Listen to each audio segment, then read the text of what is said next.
Welcome into the PennLive Wrestling Podcast. Opening weekend in the books. We've got some real life live wrestling action to talk about. Dave Heckard's here. I'm Dustin Hockensmith. We're going to recap opening weekend here, look ahead to a few highlights from the week ahead. We'll really get into the dual meet schedule, and we've got tournaments obviously coming up this weekend. So Dave will help us break down a few of those things. And, you know, Dave, I think with you being there, starting your media conglomerate, doing some mat side play-by-play for PA Power at the CV Kickoff Classic, that's a pretty good place to start there. And I wanted to kind of get your highlights being Matt side and seeing some of these things unfold. Nazareth won the team title there, not really all that close. Council Rock South was a second place there. Cumberland Valley hung in there at third, and I think it was Boiling Springs at fourth. So I think two pretty good showings from those two teams, but obviously got a couple hammer teams coming in there and doing what you expected them to do. Yeah, I get your season's off and running here, Dustin. I thought, the Cumberland Valley Kickoff Classic is always a good tournament to open a season with. And, you get to look at some local teams as well as some other teams across the state. Like you said, Nazareth, just impressive. They won it with 245.5 points. Council Rock in second with 180. So, like, even that difference there between them and Council Rock South, Nazareth just continues to push out a good product. Cumberland Valley finished in third. I liked what I saw there. I thought some of their young guys battled. Boiling Springs, after an okay first day, I thought hung around second day and battled through. And I mean, Cumberland Valley finished ahead of Boiling Springs, 116 to 114. So you're essentially talking, you're looking very, very similar there as far as they did. And as far as other local teams, I thought Northern did okay. They finished tied for seventh there, behind Downingtown West. 97.5 points is what they finished with to Downingtown West 106. So they were kind of in that mix there a little bit, and saw some good stuff there. McDevitt in ninth with 93.5 without Enders and Robel. So there's some points, a lot of points left out there for them where they would have been right up in that mix, in my opinion. And then Redland and Shippensburg obviously rounded out the bottom there. But, I think, what I saw, and first of all, OW, right? Mason Leiphart, Dover, three-time champ, just continues to impress me, as a wrestler. Obviously just scores a ton of points on top. But he won his third title, and unfortunately for him, he could have been one of, and I'm pretty sure there's one of two champs who've won it four times if it wasn't for COVID. Patrick Dugan being the only four-time champ, and either way, he won the Ed Michaels Outstanding Wrestler award, and I thought he had a pretty nice tournament, and but looking at the tournament as a whole. Starting at 106, Connor Killian, Cumberland Valley showed me that he's going to be a guy in the mix here at the end. I mean, you were there for that match, and I mean, he was up 3-0. You put Connor Smith from Seneca Valley. What's that? Seneca Valley. Seneca. I'm thinking Saucon Valley. You and I were talking Saucon Valley a little earlier. Seneca Valley, yeah, he's a number 4 guy in the state, and he put him on his back, was up 3-0 and lost in the end. And I think what you saw there is, these young guys, you got to wrestle 6 minutes. You got to finish a match, and you saw him get turned there in the last couple seconds to give up that win there and that title. So, but I think all uphill for him. He's got to keep working and learn to wrestle, 6 minutes. Again, you go through the weight classes. I mean, 113 pounds, the Barber kid from Bowling Springs finished 5th. At 20, you had the Fratelli kid finishing 3rd from Northern. At 126, Jake Mitchell from Cumberland Valley finished 5th in a pretty tough weight class for a young guy to finish. I thought that he had a nice little run there. He battled Apello Freeze from Nazareth in the semis. He almost came back and beat him. And then he dropped down into the con scene. You saw a little bit of that freshman come out. He took a hard one, but then he ended the tournament on a win. And then anytime you wrestle in a tournament, man, you want to end on a win. Win the last match of the tournament, and he did that. Obviously Leiphart won the 126-pound bracket. Eli Bounds, Boiling Springs, came home with a title, and that was good for them. I thought, he wrestled pretty tough there. The Beck kid from Redland finishing sixth there, and at 132 as well. 138 was the guy that I was probably most impressed with, the Findora kid from Downingtown West. He won 3-0 in the finals against Dune from Nazareth, and he controlled the whole match. He didn't surrender a point. He rode him out. He just looked really solid, I thought. And, sometimes it's more impressive to me, the guys that win, 3-0, 7-1, over the matches that are like 14-13. You know what I mean? I think, to control a match the way those guys do and shut a guy out was impressive. But at 138, you had a ton of mid-pen guys placing. The McClintock kid took third, Palalik from Redland fifth, Whitcomb sixth. 145 pounds, Guilfoyle from McDevitt, he got third, which kind of was a shock. I think he was the 1 seed, you know what I mean, and got knocked off in the semis there, but battled back for a third, and that's what you do. And Timmy Johnson from Northern finished fifth in that bracket at 45. The other guy I was impressed with is a 52. I don't know about you, but that horror kid from Montgomery. He beat the Wagner kid from Lewisburg. I think they're rivals. He beat him 3-1, but that was a tough bracket. Andrew Christie from McDevitt finishing third, Belga finishing fourth. Christie, two big. He beat Belga twice, and that's big. That's two big wins for him. And in my opinion, I didn't see the first match, but he thoroughly controlled that second match, and looked impressive to me. 160 was the fun one. I thought the Cola Jezzy and Dugan match. Dugan being down 5 points going into the third period, sending it in overtime, and then ultimately he lost in overtime. But that was a fun one to watch. And that was a good match for Dugan too, because I think he has his criticism of himself in some of these matches he's lost, looking back at the state semifinals last year and some of these others, is that he wasn't as active and wasn't as aggressive. And we talked about this a couple weeks ago, that being a key for him. So he runs into Collegesi, who is, I think Dugan is going to be making his way down to 52. He looked to be a little bit lighter than Collegesi, and he's a pretty thick kid, strong kid, tough on top too, which I think made a difference, early in this match. But he gives up those two takedowns, and I think he just told himself, if I'm going to go out, I'm going out firing. And I think he got aggressive. He pushed the pace as he does. He tapped into every ounce of gas he had, and he had more of it than Collegesi did. I think you saw that. Boiling Springs corner was a little bit upset that he took a little time at the end of regulation. Took some injury time there.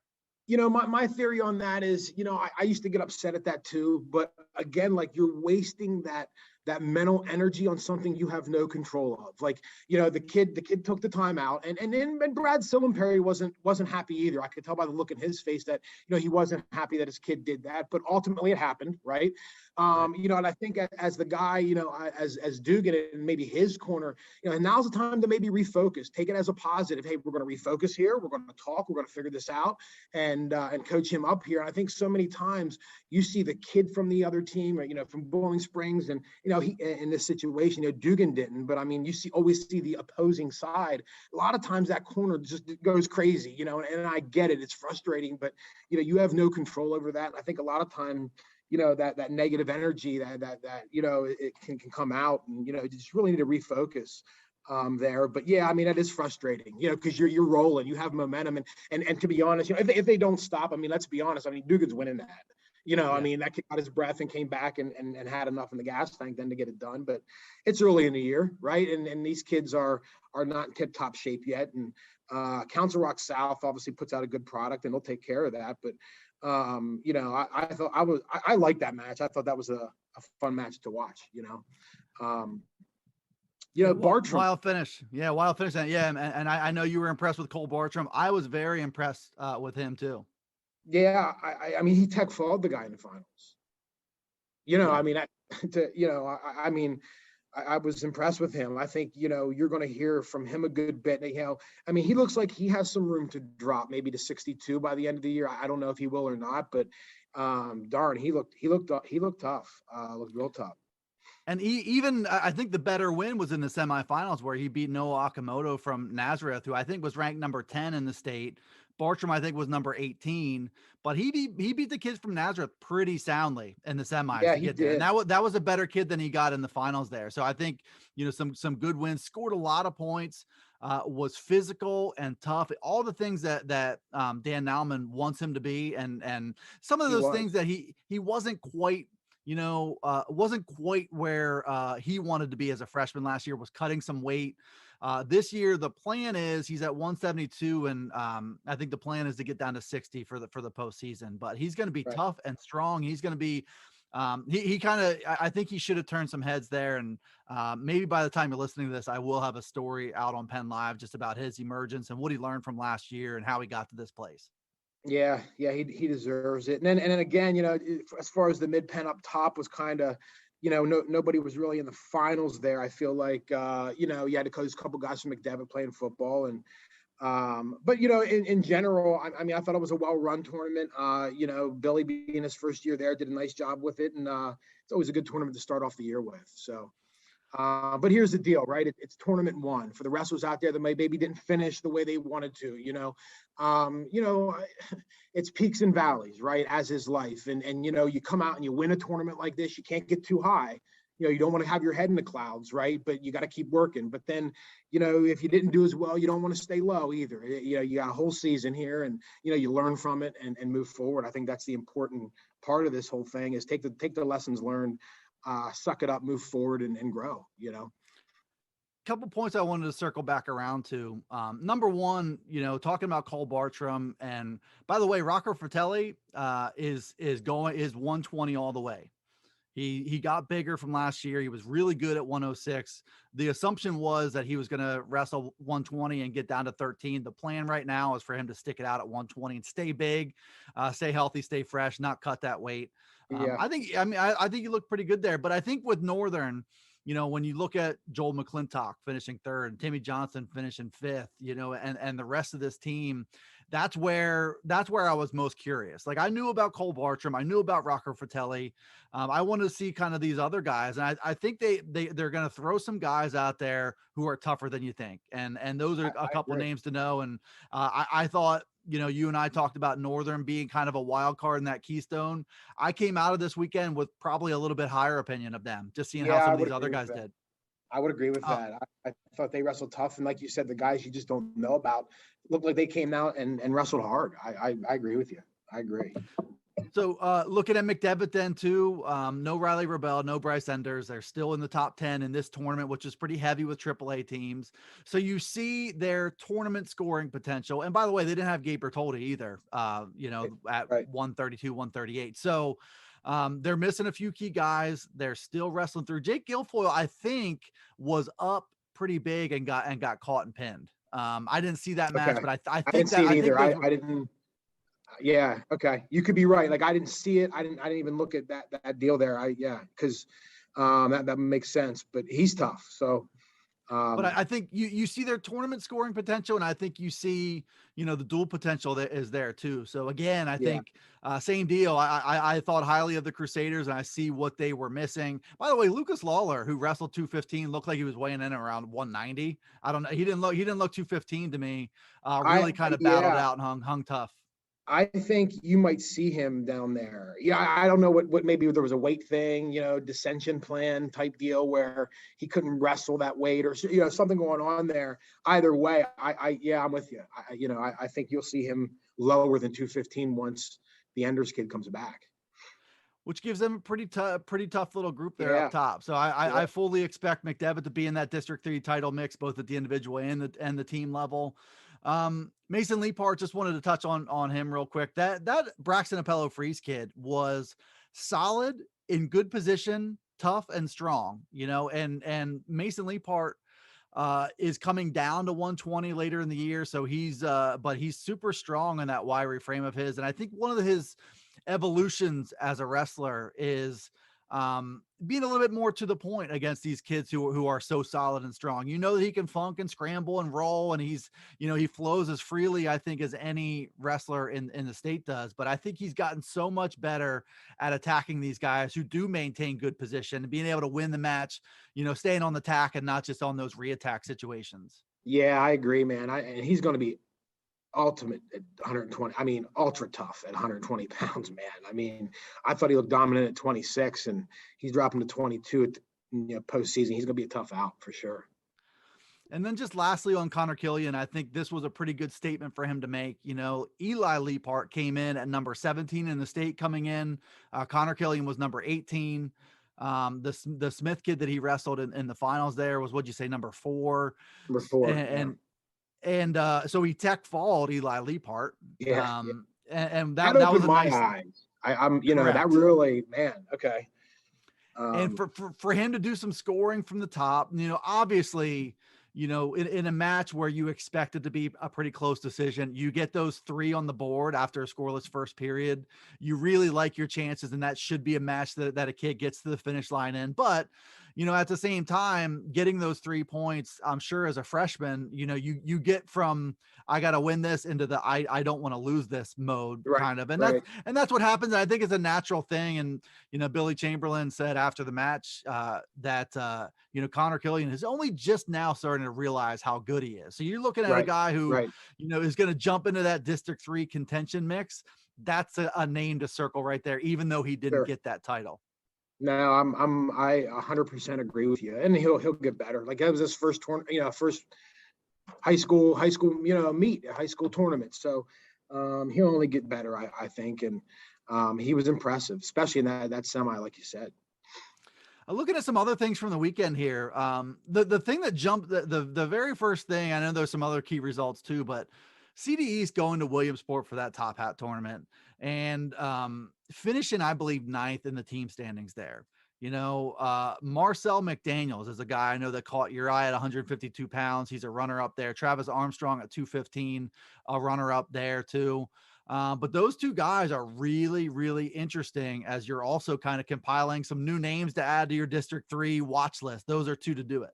Yeah, the McDaniel kid really stuck out to me because he beat the Weaver kid from Williamsport in the semis. Weaver was at States 2 years ago. He beat him 19-11. And then he goes into the finals and loses to Chris Archullo from Cumberland Valley, who was at States 2 years ago as well. He lost in the blood round of States at 132. I feel like, that's 2 good bouts that he had there at that tournament. And again, there's that 152-pound weight class in our district. I mean, that's a tough weight, and this only makes it tougher, especially if he plans to stay there. That was the one that was impressive to me. And obviously the Armstrong kid finishing 2nd. I mean, he's a tough customer too, but the McDaniels kid in that 152-pound weight class at top hat was impressive. Impressive for sure. Looking down at Solanco, the Mule Classic down there, I don't think you saw, a lot of depth in those brackets. So you had guys who you knew were tough, who I don't think had the most difficult road. But at the same time, I thought it was still meaningful that Central Dauphin, with a bunch of new pieces in their lineup coming together, they win that. Dallas Town's there. You're not looking at a tournament that's got a bunch of pushovers, but Central Dauphin with a few champs with obviously Matt Repos and Ryan Garvick at 38 and 60, and then Liam Flanagan at 106. I thought as good as you could have hoped for, I think, from CD just to start the year. Yeah, I mean, here we go, right? Like the down Central Dauphin.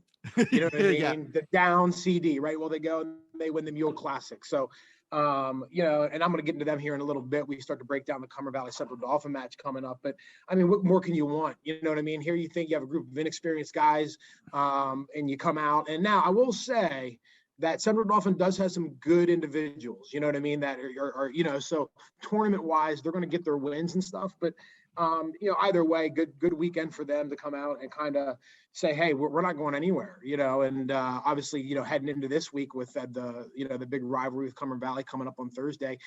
Jeff wants his guys he wants as much momentum heading into Thursday as he can get, and I think he got it this weekend. I wanted to just look quickly at a few duels that stood out as being ones that can kind of shape the District 3 team picture. You know, that opening weekend isn't always the best to get that D3 on D3 competition, but Chambersburg, I think the final was 36-27. They lose to Hempfield. Hempfield is one of those teams that you know, very much in contention for maybe that number one spot. So they kind of proved it there. And then Chambersburg turns around and beats Spring Grove 34-30.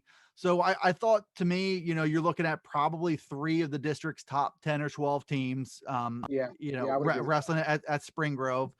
Chambersburg taking care of business against Spring Grove. I think they'll do a really good job in the York Adams League, and they'll be a factor in the district race. And then Chambersburg, you know, wrestling tough, but Hempfield is a good team. What'd you kind of learn from that? And I would also throw in, you know, Manheim Township, West Perry, looking at trying to figure out what Manheim Township has, because you knew their studs last year. The question last year and again this year is, what else do they have in their lineup? I don't think we really got answers to their lineup depth just yet, but in terms of hammers, they're as good as anybody in the district.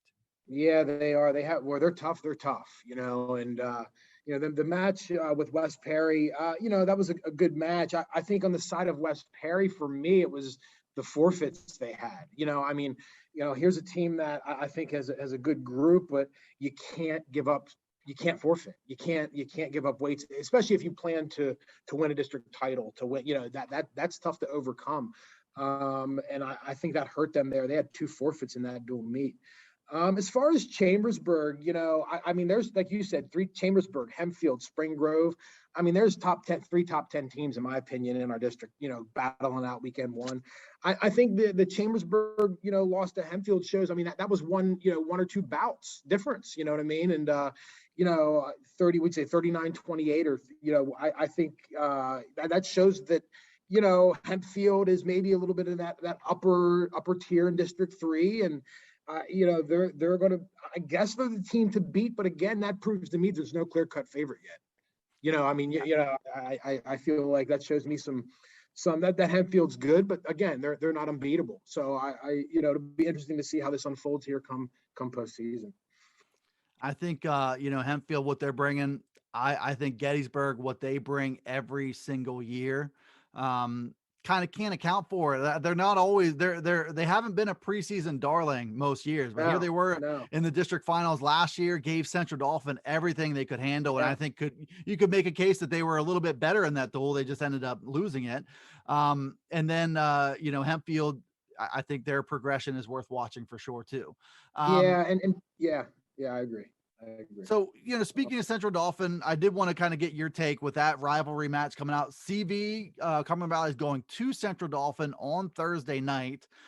So they'll be in an away gym setting. Central Dauphin, a little bit of home mat advantage. I expect after a year of not being able to have fans, the CD fans will be pretty spirited in this one. CV fans will make their way over there. They'll be pretty spirited too. They always are.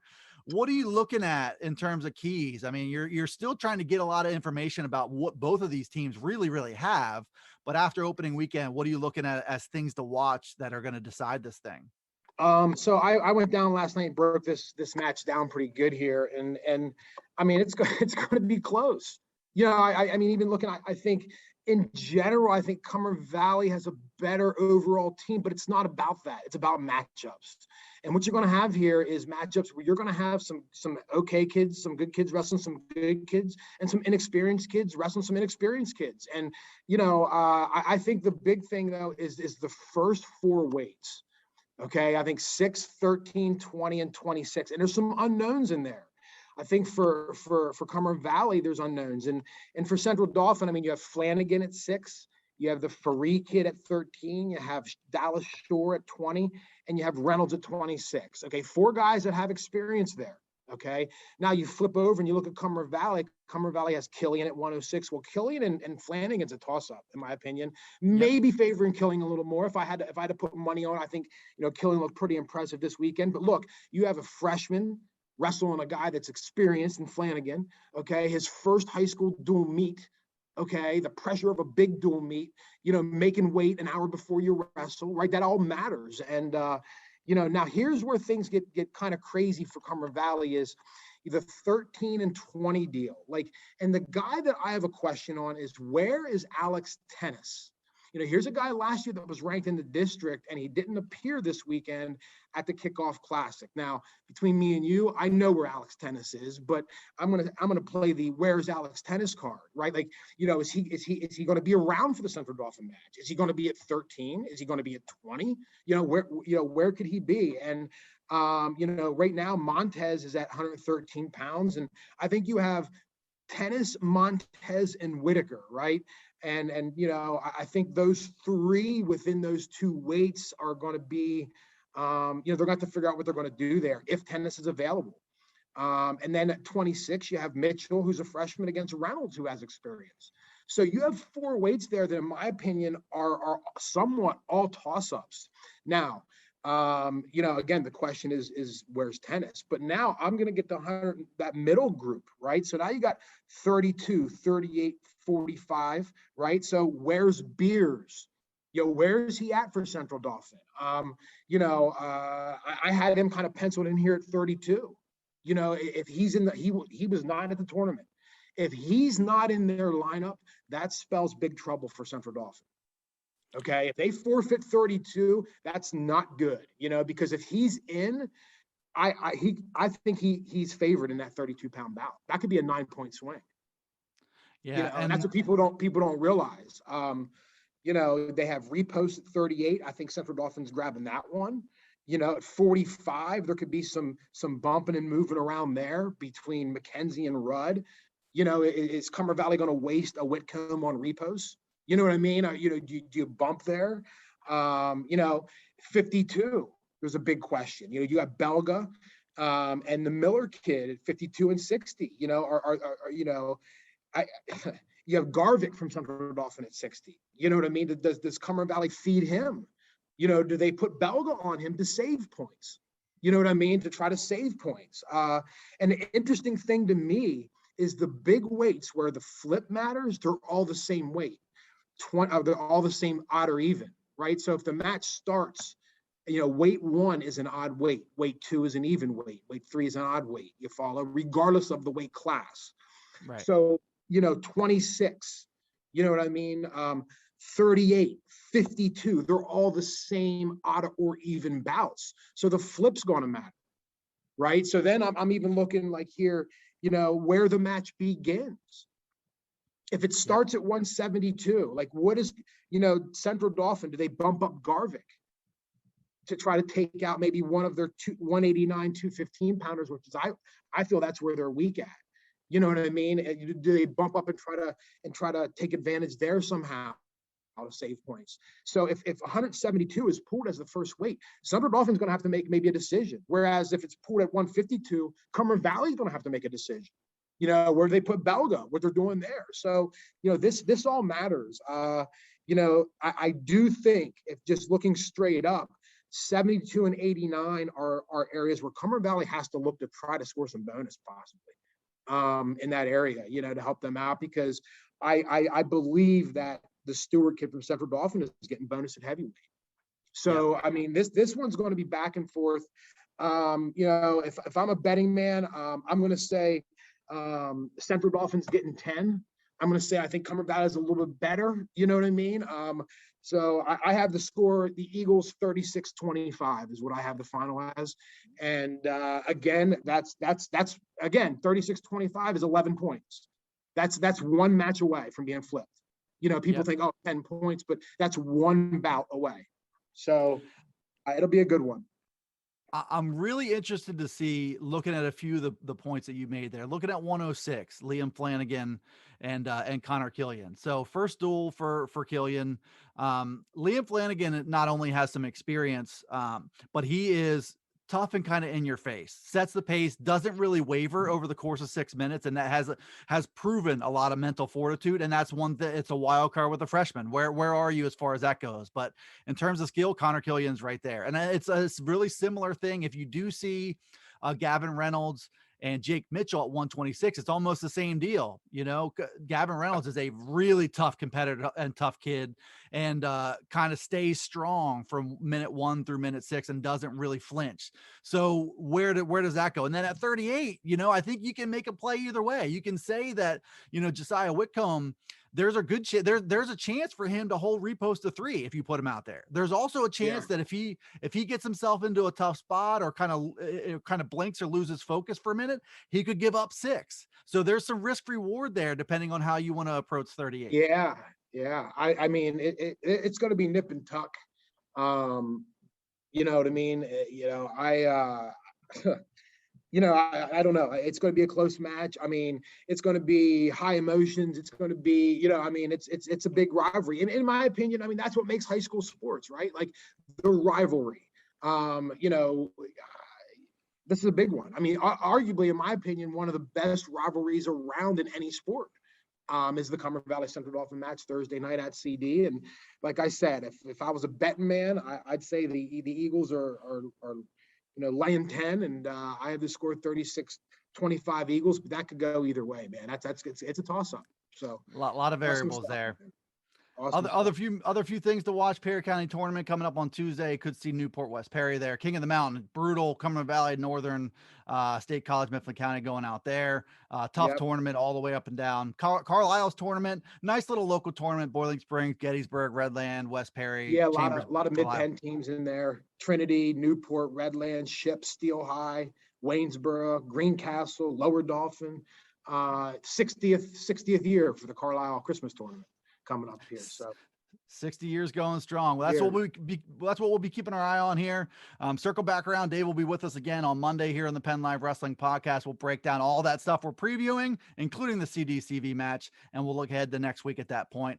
So thanks for tuning in to the PennLive Wrestling Podcast, and we'll see you next time.